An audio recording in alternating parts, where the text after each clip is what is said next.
영광의 길로 걷기 전에 갈보리 길로 걸으라. 내 모든 것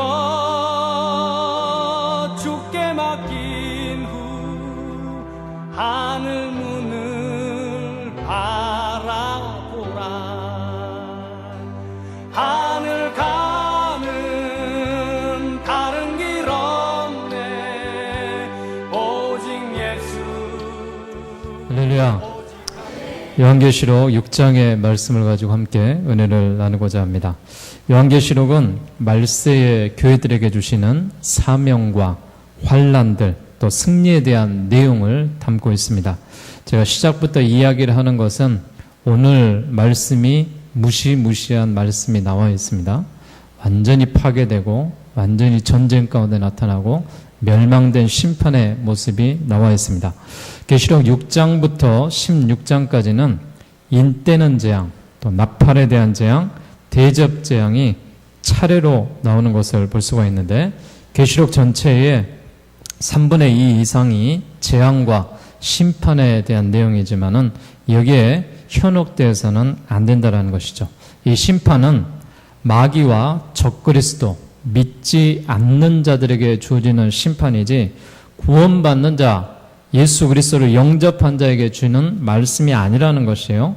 그러므로 말씀의 전체적인 내용에서 벗어나지 않기를 바라고 여기에 현혹되지 않기를 바랍니다.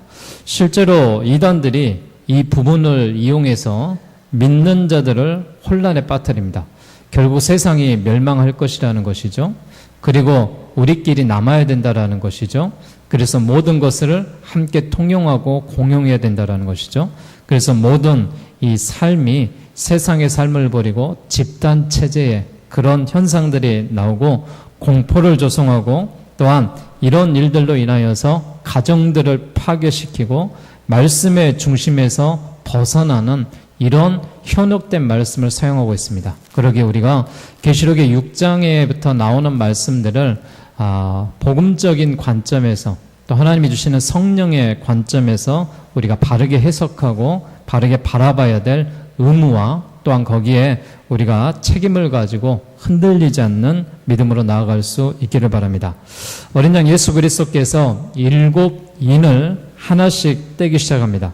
온 우주와 역사의 통치권을 가지고 하나님의 구원의 계획을 진행해 가시는 것이죠. 요한계시록 1장에서 5장까지는 우리가 이해하는데 별 어려움이 없었습니다. 그러나 본문의 내용은 믿을 만한 사람들의 해석도 다르고 학자들도 각자의 생각들이 다릅니다. 또 각 학교에 이 계시록을 연구하고 계시는 이 지도자들도 각자의 생각이 다를 만큼 그만큼의 아직까지 이루어지지 않는 일이고 미래에 관한 일이기 때문에 우리가 이 부분에 대해서 난제가 있는 부분은 성경 그대로 놔두셔야 됩니다. 우리가 억지로 해석을 하고 꽤 맞히는 그런 일들을 범하시면 안 됩니다.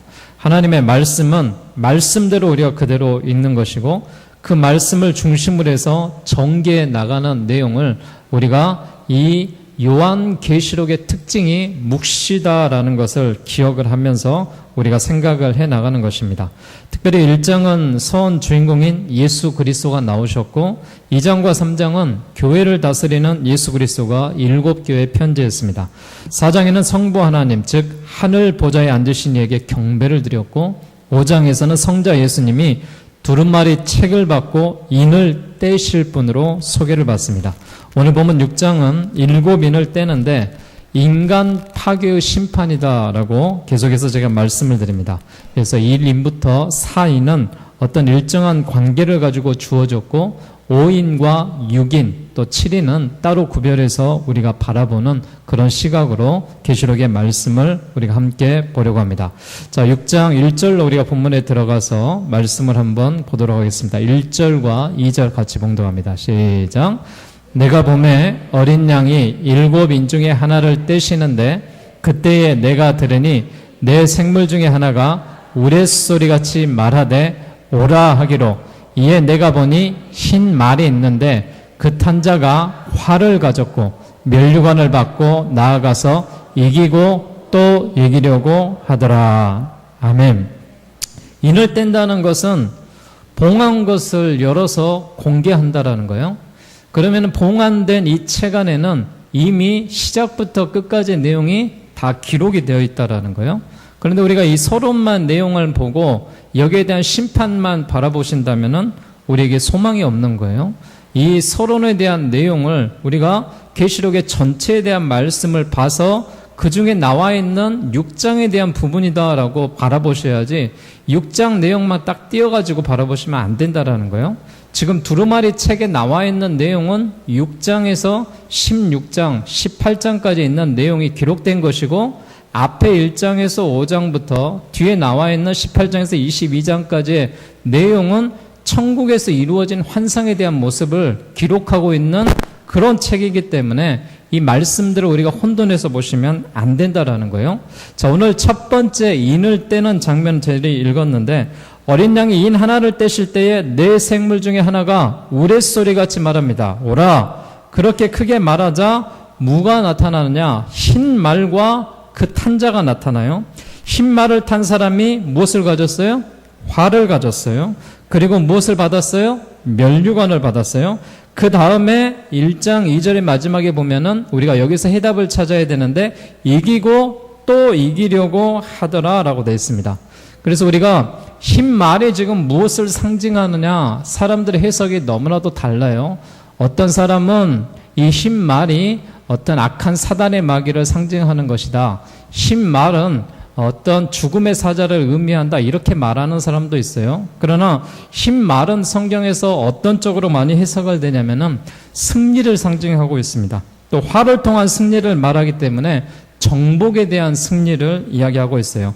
결국 6장에 나와 있는 심판의 내용은 흰 말로 인한 승리가 활로 인한 정복으로 인하여서 이기고 또 이긴다라는 것은 어떤 현상이에요?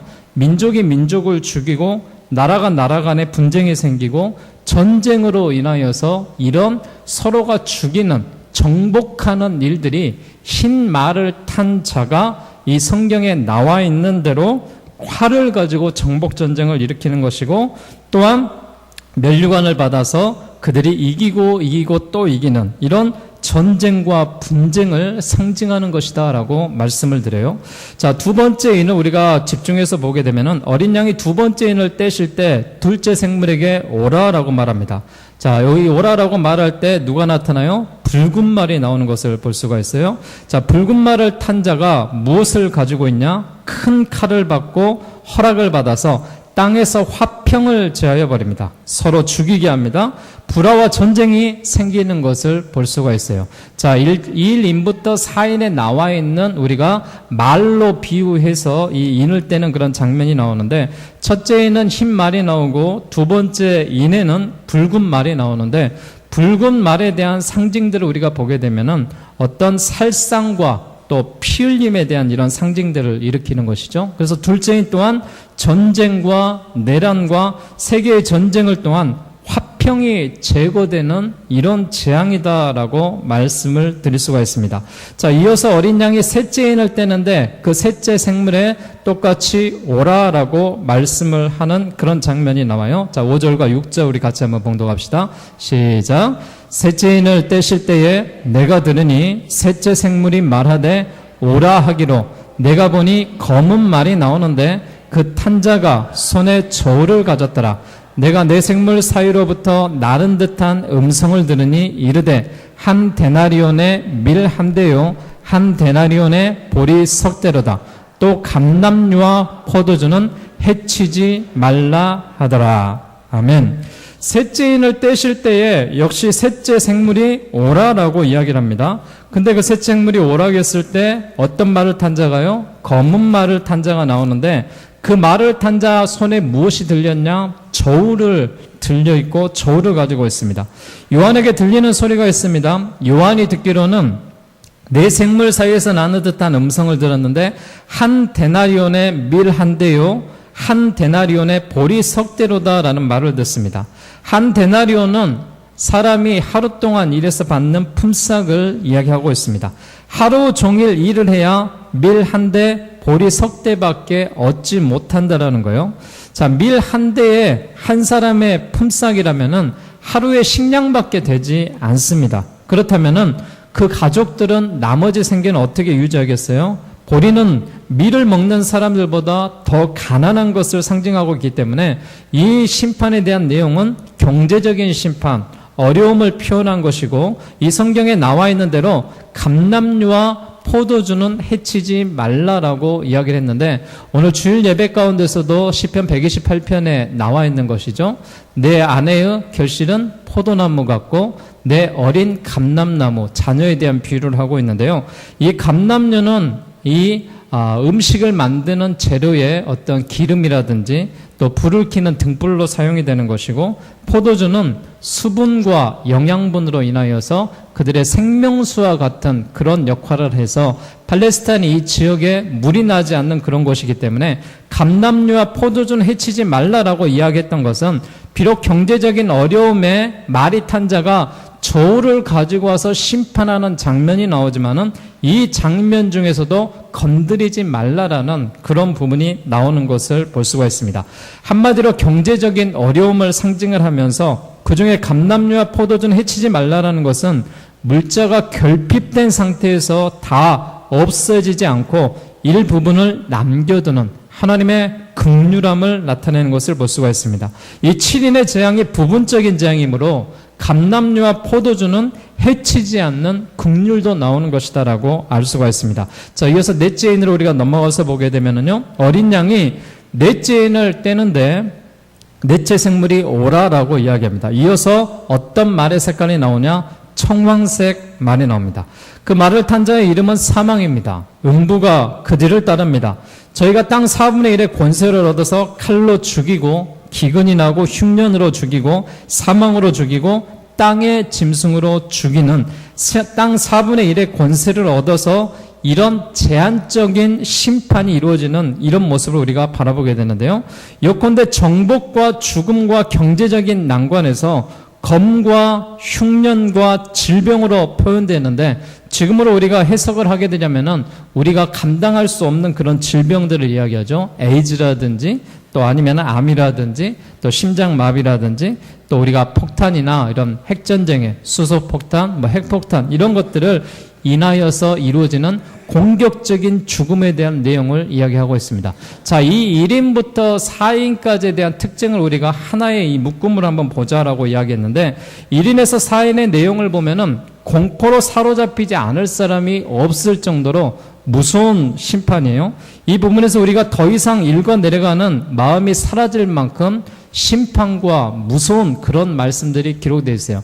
사람들이 여러분 한번 기억해 보세요. 막 이렇게 뛰어놀다가 무서운 것이 없어요. 아이들이 아무것도 무서운 것이 없어요. 근데 저기서 어떤 무서운 사람이 딱 와서 나타나게 되면은 모두가 굴복을 하고 조용해지고 모두가 다 그 부분에 대해서 정리가 되는 그런 부분을 우리가 상상해 보면 아실 거예요. 지금 우리가 심판과 천국에 대한 이야기를 계속해서 이야기를 하지만은 지금은 어느 시대냐? 심판의 때가 아니에요. 지금은 어느 때예요? 은혜의 때예요. 은혜의 때. 성령의 은혜의 때이기 때문에 은혜의 그 광경 속에서 우리가 행복한 사람도 있어요. 이 안에는 쭉정이도 있고 알곡도 있어요. 하나님의 선택받는 자도 있고 선택받지 않는 자도 있어요. 그러나 하나님께서 가라지를 내버려 둬라, 쭉정이를 내버려 둬라라고 이야기하시는 것은 알곡도 그 곡식도 건드릴까, 그들이 상할까 심히 두렵다. 때가 되면 내가 걸러내시겠다. 이 심판에 대한 내용이 지금 때가 됐을 때 그 이야기를 하고 있는 거예요. 자, 이 부분을 우리가 봤을 때 계시록의 특징을 이해하셔야 돼요. 요한계시록의 특징이 지금 이 말이 지금 어떤 이야기를 하고 있는 거예요. 흰 말이 나오고 붉은 말이 나오고 검은 말이 나오고 청한 말이 나와요. 흰 말은 뭐예요? 활을 가지고 와서 이 모든 면류관을 받아서 어떤 거듭된 이기고 또 이기는 그런 장면 속에서 전쟁과 분쟁에 대한 모습이 나왔죠. 붉은 말을 보게 되면 큰 칼을 들고 와서 거기에 대한 전쟁과 심판에 대한 그런 모습들이 나왔죠. 검은 말을 들고 와서 저울을 가지고 경제적인 파탄을 일으키고 사람들에게 힘들어하는 그런 모습들을 나타냈죠. 청황 말을 보이면서 그 뒤에 누가 따르고 있어요? 음부의 권세가 따르면서 어떤 심판과 지옥에 대한 상징이 나오는 것을 볼 수가 있어요. 근데 여러분, 우리가 이 내용을 정리해보면 뭐예요? 한마디로 이야기하면은 심판의 때가 오면은 믿는 자는 들림받아서 이런 광경과 이런 것을 겪지 않지만 믿지 않는 자는 이대로 심판받을 것이다, 지옥에 떨어질 것이다 라는 그 이야기를 하고 있는 거예요. 근데 여러분, 간단하게 하나님의 말씀의 심판 가운데 믿지 않으면 지옥에 가면은 너희는 저주를 받아, 심판을 받아, 어려움을 받아, 기근을 받아, 이 땅에서 어려움이 있을 거야, 이렇게 이야기하면 좋은데 왜 거기에다 굳이 흰 말을 사용하고 붉은 말을 사용하고 검은 말을 사용하고 청황말을 사용했는지, 이것이 계시록의 묵시라는 특징을 우리가 이야기하고 있습니다. 묵시라는 특징은 상징적인 이야기로 인하여서 그 사람들이 말씀을 읽었을 때 잃어버리지 않도록, 그 상징적인 내용으로 인하여서 좀 더 확신하게 다가갈 수 있도록 이런 비유와 상징을 사용했다라는 것을 우리가 깨닫고 하셔요. 본문을 읽다 보면 그 내용이 그렇게 밝지 않는 것 같습니다. 화평이 사라지고요, 서로 죽이고요, 극심한 경제난과 전쟁과 사망의 이야기들이 두루마리를 펼쳤을 때 첫 번째 인부터 네 번째 인까지 나와 있는 그러한 내용들을 요한계시록을 읽으면서 참 무서운 심판에 대한 내용이 여기 있구나, 어떻게 이 말씀을 바라보고 기독교인들에게 이런 심판에 대한 메시지로 인하여서 어려움과 궁지에 빠지게 할 수 있느냐. 근데 우리가 여러분 중요한 것은 무엇이냐면은 4장과 5장의 내용을 연결해서 우리가 바라보셔야 되는데, 계시록 6장에서 놓치지 말아야 될 부분이 이 점이에요. 성도들로 하여금 이런 관점을 갖고 있도록 하기 위해서 우리 주님이 4장과 5장을 앞에 놓으셔서 하나님께서 이런 부분 가운데 천국에 대한 보좌의 모습을 보여주셨어요. 24장로의 모습을 보였고 내 생물의 모습으로 거룩하다, 거룩하다, 거룩하다라고 말씀하시면서 천국에 있는 당신의 선택받은 민족 예수 그리스도의 이름으로 구원받는 자들에게는 이런 심판이 임하는 것이 아니라 믿지 않는 자들에게, 지상에 심판받아야 될 자들에게 이런 인을 대한, 인간에 대한 파괴의 심판의 재앙이 있을 것이다 라는 것을 이야기하고 있는 것이에요. 그래서 우리가 이 관점에서 기억해야 될 것은 때가 되면 하나님이 심판하시는 거예요. 그렇기 때문에 우리가 심판하지 않기를 주의 이름으로 부탁합니다. 우리는 심판자가 아니에요. 우리는 하나님의 은혜의 때 가운데 은혜의 보좌에서 찬양을 받아야 돼, 찬송을 드려야 될 그러한 사람들이라는 것이죠. 그런데 우리가 심판을 하고 있어요. 우리가 전쟁을 하고 있어요. 우리가 경제적인 파탄을 일으키고 있어요. 이런 것 모두가 우리의 잘못된 행위가 되는 것이다 라고 이야기를 하는 거예요. 사랑하는 여러분, 우리가 기억해야 될 것은 확실한 이 모든 인을 떼신 분이 누구예요? 어린 양 예수예요. 어린 양 예수가 인을 떼심으로 말미암아 어린 양 예수를 믿지 않는 자들에게 이루어질 그 기록된 내용이 나와 있는 것이지, 믿는 자들에게 이루어지는 그런 내용이 아니라는 것을 여러분 확실하게 짚고 넘어가시기 바랍니다. 근데 이단의 무리들은 이걸 가지고 봐라, 심판이 오지 않냐, 멸망이 오지 않냐, 곧 있으면은 이 나라가 전쟁과 기근과 이런 폭풍으로 인하여서 이런 이 환경적인 이런 심판으로 인하여서 다 멸망하니까 우리가 함께 모이고 함께 우리가 이 안에 들어오고 하나님의 우리가 보좌에 우리가 나아가도록 하자. 다 여러분 같은 내용 같지만은 전혀 다른 내용이에요. 이거는 하나님의 백성들에게 주어지는 것이 아니에요. 이건 누구에게 주어지는 거예요? 믿지 않는 자들에게 주어지는 거예요. 그렇기 때문에 믿는 자들은 믿지 않는 자들이 앞으로 이런 일을 당할 것이다 라는 것을 바라보고 이런 일을 당하지 않기 위해서 우리가 전도하는 거예요. 그래서 우리가 복음을 전하는 거고 내 가족을 구원해 나가는 거예요. 이런 관점에서 우리가 바라봐야지, 이것이 믿는 자들의 심판인 양 이런 모습으로 우리가 바라보게 되면은 성경을 잘못 해석하는 것이 된다라는 것이에요. 그래서 우리가 이런 성경들을 잘못 해석하는 그런 눈을 범하지 않기를 바라겠습니다. 자, 다섯째 있는 우리 9절과 우리 10절 우리 말씀 같이 11절까지 보도록 합니다. 시작. 다섯째 인을 떼실 때에 내가 보니 하나님의 말씀과 그들이 가진 증거로 말미암아 죽임을 당한 영혼들이 제단 아래에 있어 큰 소리로 불러 이르되 거룩하고 참되신 대주제여 땅에 거하는 자들을 심판하여 우리 피를 갚아주지 아니하시기를 어느 때까지 하시려 하나이까 하니 각각 그들에게 흰 두루마리를 주시며 이르시되 아직 잠시 동안 쉬되 그들의 동무 종들과 형제들도 자기처럼 죽임을 당하여 그 수가 차기까지 하라 하시더라. 아멘. 다섯째 인에 대한 이 인을 떼실 때에 그 상황과는 이 내 상황과는 전혀 다른 그런 관점이 나와요. 사도 요한은 제단 아래에 있는 사람들의 무엇을 봤어요? 영혼들을 봤습니다. 앞서서 우리보다 먼저 죽은 순교자들을 이야기하고 있습니다. 모세가 지은 제단의 원형이 하늘에 있습니다. 그들은 하나님의 말씀을 지키려다가 그 복음을 증거하다가 순교를 당했던 그런 사람들이에요. 그러면서 그들의 순교자의 기도 소리가 나오는데 그 기도 소리가 거룩하고 참되신 대주여 땅에 거하는 자들을 심판하여 우리 피를 갚아주지 아니하시기를 어느 때까지 하시려 하나이까. 이 말씀이 뭐예요? 하나님은 언제까지 기다리십니까? 우리가 복음 때문에 순교하고 죽었는데 이 나라에 대한 하나님의 나라를 위해서 여기까지 우리가 목숨을 걸고 복음을 전했는데 하나님은 언제까지 긍휼을 베푸시겠습니까? 지금 이 이야기를 하고 있는 거예요. 그러면서 성도들의 기도나 호소의 본심이 자신들의 원수에게 보복해달라고 그렇게 말하는 것이 아니라 하나님의 때가 당신의 백성들이 너무나도 힘들고 어려운 이 사단의 무리와 악한 무리들에게 현혹되고 있기 때문에 하나님의 때가 빨리 왔으면 좋겠습니다라는 그 이야기를 하고 있습니다. 이것은 하나님의 영광을 위한 이런 기도가 순교자들의 기도 소리로 나타나게 되는 거예요. 성도를 죽인 자들은 하나님을 무시하고 비웃은 사람들이에요. 그들은 하나님의 거룩하심과 공의가 속히 나기를 바라면서 이 순교자들의 이 모습에 대한 절규가 나와 있는 이 모습들이 이 오인을 떼는 장면 가운데 나오는 거예요. 최후의 심판 날에 그것이 영광스럽게 드러날 것이다라고 이야기합니다. 자, 그 기도의 내용을 보게 되면은요, 그 기도에 대한 응답이 바로 나타나게 되는데 11절에 여러분 보세요. 각각 그들에게 무엇을 주셨어요? 흰 두루마리를 주시며 이르시되 아직 잠시 동안 쉬되 그들의 동무 종들과 형제들도 자기처럼 죽임을 당하여 그 수가 차기까지 하라 하시더라. 하나님의 때 가운데 뭐예요? 순교자의 숫자가 아직 채워지지 않은 거예요.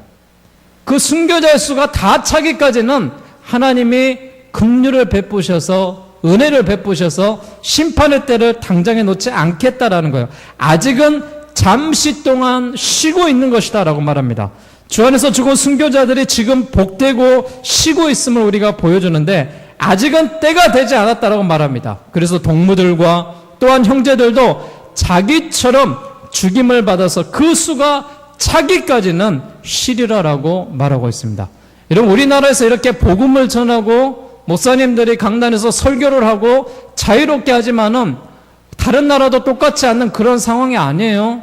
여러분, 가까운 나라 중국만 해도요, 앞에서 사람이 쓰고 앉아있는 사람들에게 강연을 했을 때는 이것은 어떤 현상으로 보게 되냐면은 공산주의에 대한 것들을 그들에게 이 모든 것들에 대한 잘못된 것을 이야기하고 그들을 현혹시켜서 서 있는 자가 앉아 있는 사람들에게 무리를 일으켜서 그들을 동요하는 현상이 돼요. 그래서 설교를 하더라도 앞에 나가서 서서 이렇게 설교를 하게 되면은 공산 당국에서 잡아갑니다.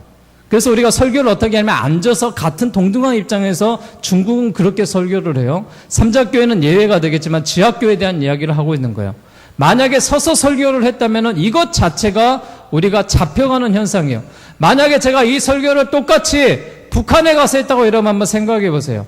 북한은 기독교에 대한 종교를 인정하지 않아요. 그렇기 때문에 바로 이 공산주의에 대한 이런 현상들을 자기네들이 타파하는 현상들이 되기 때문에 이런 일들에 대해서 결국 믿는 사람들 앞에서 이렇게 설교하고 복음을 전하는 자들은 죽임을 당할 수밖에 없습니다. 순교에 대한 그런 현상들이 아직도 일어나고 복음이 들어가지 않는 그런 아프리카라든지 전 세계 지역에는 아직도 이런 순교자의 숫자가 남아있는 그런 현상들이 있다라는 것을 그 이야기를 하면서 그 순교자가 차기까지는 아직까지는 때가 아니다라는 거예요.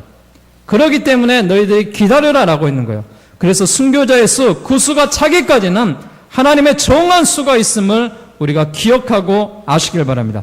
순교자의 영혼들이 하나님께 기도하는 소리를 들었을 때 밤모섬에 예배 중이었던 이 요한이, 게다가 당시에 교회들의 형편을 잘 아는 사람으로서 요한의 관심은 비상했을 것입니다.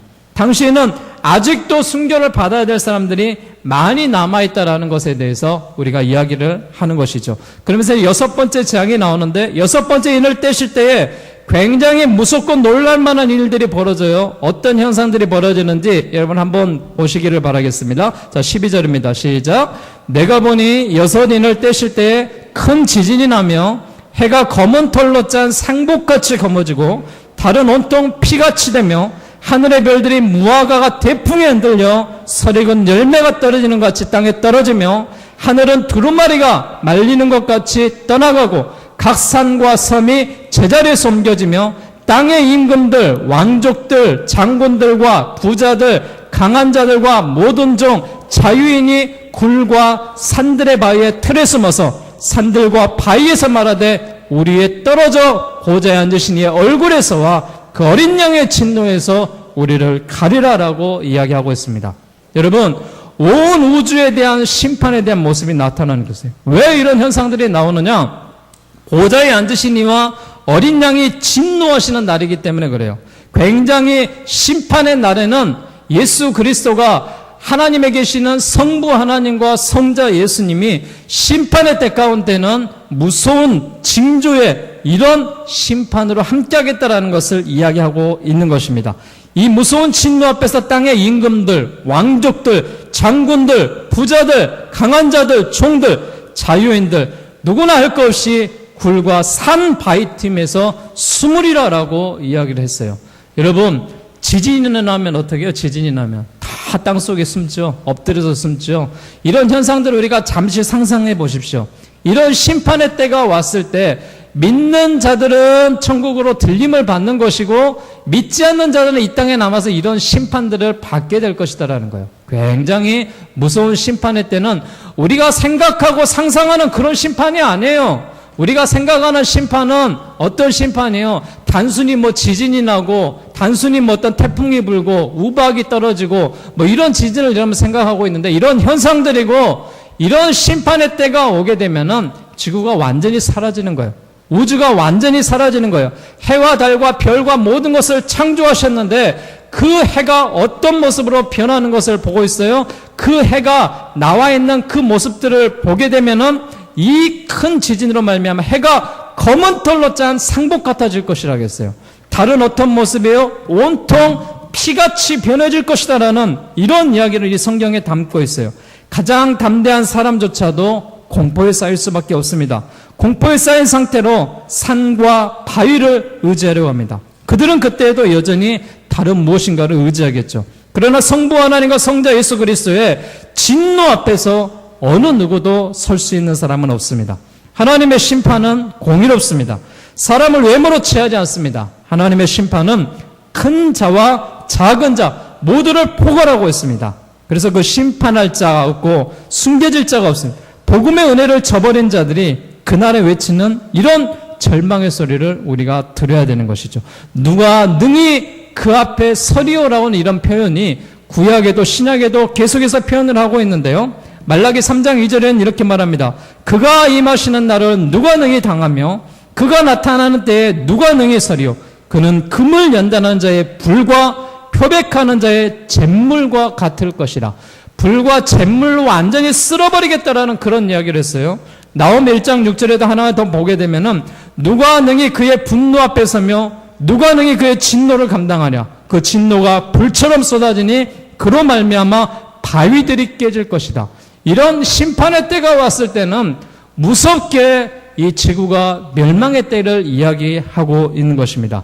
여러분, 그러기 때문에 아직까지 믿지 않는 자들, 이것을 알지 못하는 자들에게 이 소식을 알려주는 것이 복음인 거예요. 이 복음으로 말미암아 그들에게 이런 심판을 맞이하지 않기 위해서 우리가 그들에게 전하는 거예요.